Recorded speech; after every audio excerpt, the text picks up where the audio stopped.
Now that is more like it for the Blue Jays and for John Gibbons. Yesterday was a stressful one. Fun video to make, but very stressful.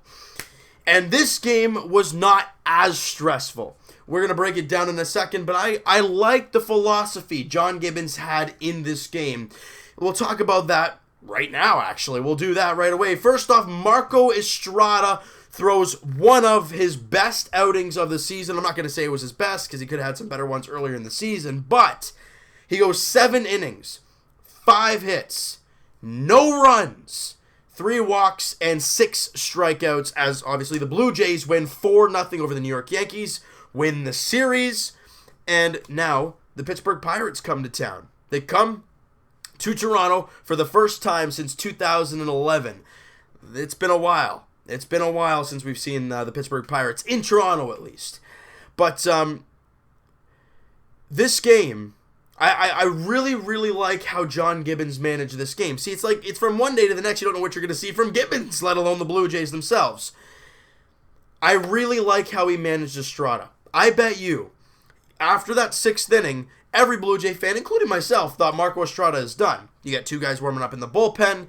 Estrada's at 100 pitches. That's pretty much it. But instead, John Gibbons fires him back out there. Why? One, he is so dominant. He was so dynamite in this game. And you look at, the way he was pitching. Were they high stressful situations? Earlier in the game, yes. Later in the game, not as much. But he was dealing. And I bet he had a very short leash out there in the 7th inning. I bet if you got a base runner on base, he's done.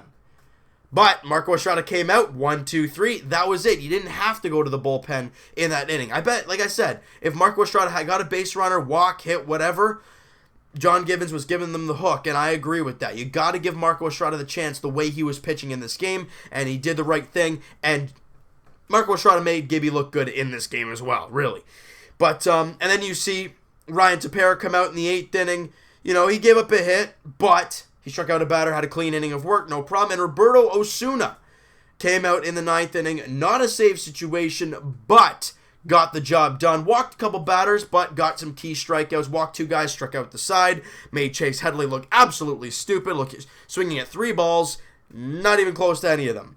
And, clearly his fastball velocity is not where it was and where it used to be. I don't know if it could be an injury he's hiding, which is a little, I'm not a huge fan of that. But he did pitch well in this game, got the job done. That is 2 back-to-back very good outings from Osuna. Has not given up a hit in either game. Last game he had a clean inning of work. This time he had 2 walks, but he struck out 3 guys, keep Aaron Judge on deck. The ice-cold Aaron Judge, if I may add. The home run derby curse continues. But let's talk about the Jays hitting in this game. The pitching was fantastic. They gave no runs against the Yankees. That's the big part of this game. However, the way the Blue Jays scored runs in this game was key to the reason they won this game. You can't go watch a Blue Jays game and see a win without a home run. Bautista does that in the later innings, in the 7th inning, but you got to get the lead. And the Jays did in the 2nd inning against Sonny Gray. Now, how does this all happen? Ezekiel Carrera doubles, okay?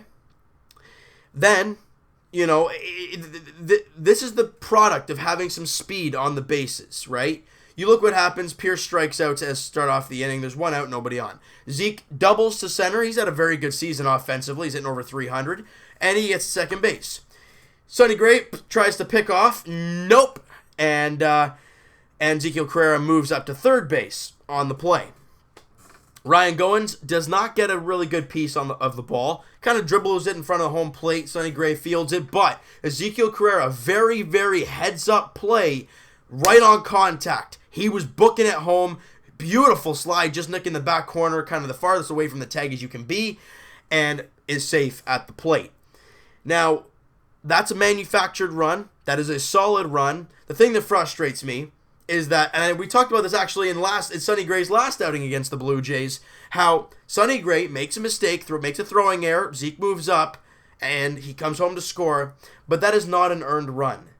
Now that's what frustrates me the most, is because Sonny Gray made the error. He threw the ball away, but it's not an earned run to him. It's like, it's an error period, therefore it's not his run. It doesn't make any sense to me. I think if a pitcher makes the mistake on the error, that it should be his run. If a fielder makes a mistake, okay, fine, that's their fault.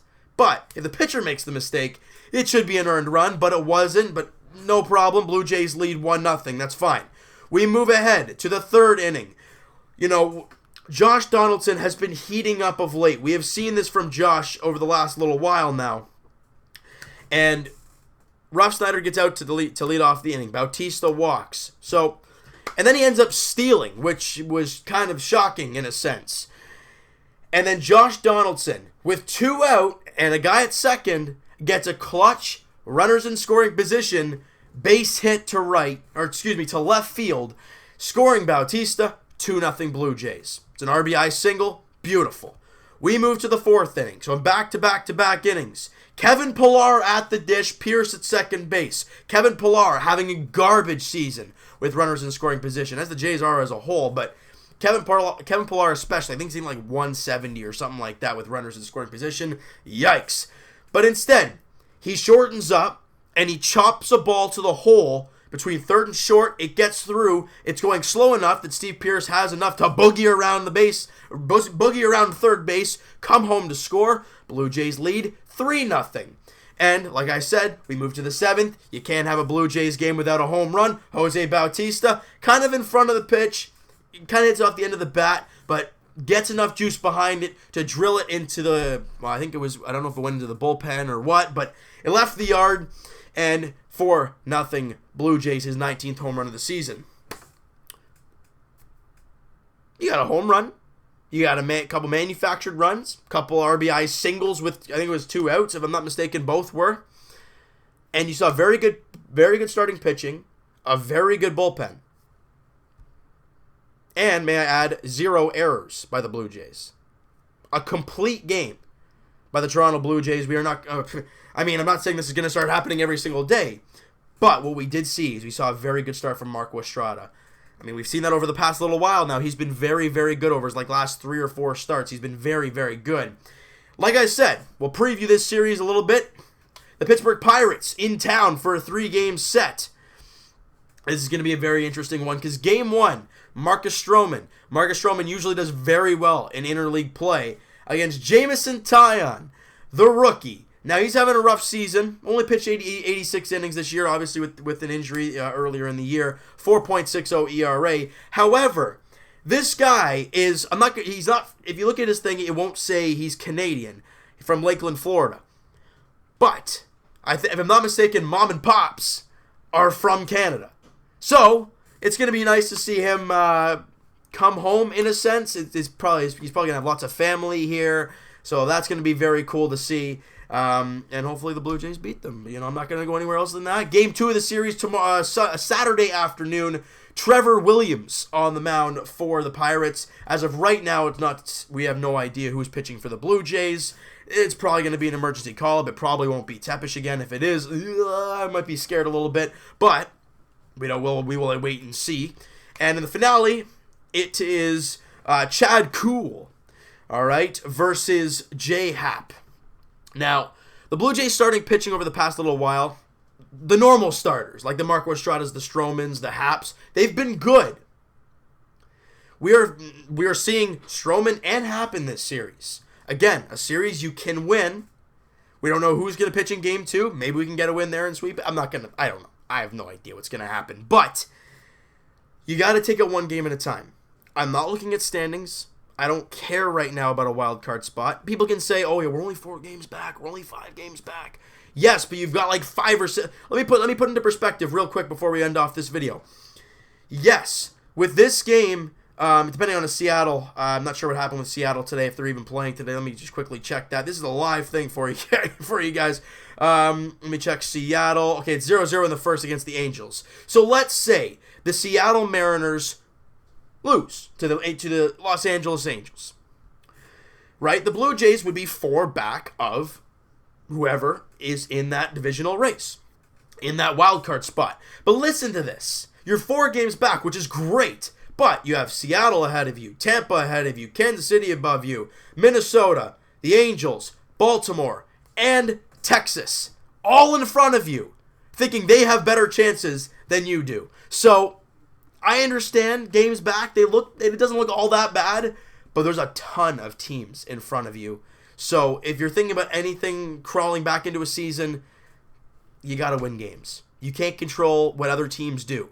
Is it nice seeing Kansas City get absolutely slaughtered by the St. Louis Cardinals? Yes, because the Jays are getting closer to them. But as of right now, all we can do as Jays fans is focus on our team, and that's it. All right? So you know what, guys? That is going to do it for this one. If you guys enjoyed this video, and if you enjoyed this game, because this was an all-around beautiful game, hit that like button. I do appreciate that. Hit the subscribe button if you guys have not already. Twitter, down in the description below, guys. I don't usually say it in the videos. I should start saying it in the videos, but the link is in the description. Follow up. We'll be tweeting more often. It's just hard to find time to do so during the game while I'm trying to focus on everything. But follow up down below, and we'll talk to you guys, or comment down below. What did you guys think of this game as a whole? Let me know what you guys think, and we'll talk to you guys tomorrow night. Like we said, Jameson Taillon versus Marcus Stroman. 7:07 first pitch, game 1 of a 3-game set. Let's go for 2 in a row. Talk to you guys then.